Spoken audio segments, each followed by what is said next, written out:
first record I got was actually Queen, News of the World. And Queen is still one of my favorite bands of all time. And, but also Kiss, sorry, but also Slayer. And,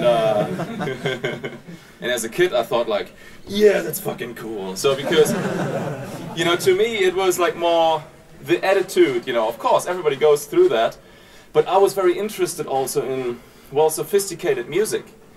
So let me actually explain. First of all, like, I played the organ. And I thought like, man, so I can play that stuff, but it sounds like shit. And you know, what am I going to do with an organ? You know, I want to play rock. So I thought like, well, unless I want to join Deep Purple, there's no purpose for an organ.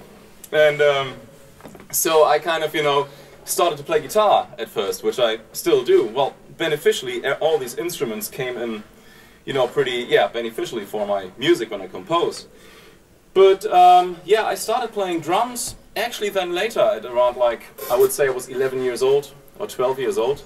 And my dad said, yeah, yes, I will buy you the drum set, but then you gotta learn. And he was very serious, and I thought like, if he's spending a lot of money on all this shit, which takes like, which takes like a lot of space at home and is loud, then I will learn. You know, I developed an interest, you know, for actually complexity in music as well, because I thought like, wait a minute, you know, Kiss is all right, you know, and they do their show, but these Jethro Tull guys, they have some facility going there.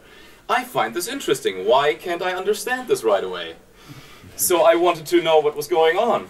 And so I listened to these records and started to learn. So I remember my very first lesson, my very first drum lesson was this. My drum teacher said like, play a swing on the right hand, which was like that thing. And then keep that going, and then play with the kick drum this.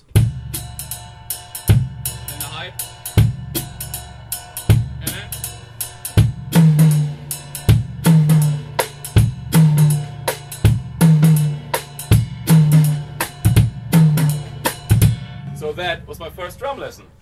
And well, and I started playing, and I was like, sticks in my hand, and I was standing next to the stage, and then he called my name, you know, oh, you're a young talent, Marco Minnemann, and I was like, So I literally I heard like every footstep, you know, that I made on stage. I was like, and all in my head was not like, hey, there's an audience, I'm gonna play for you now. In my head was like, don't fuck up.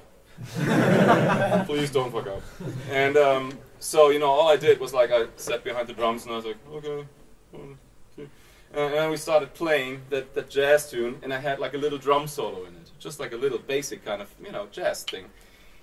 And I played, and I was like, okay, so far it sounds good. So far so good, okay, here's the solo.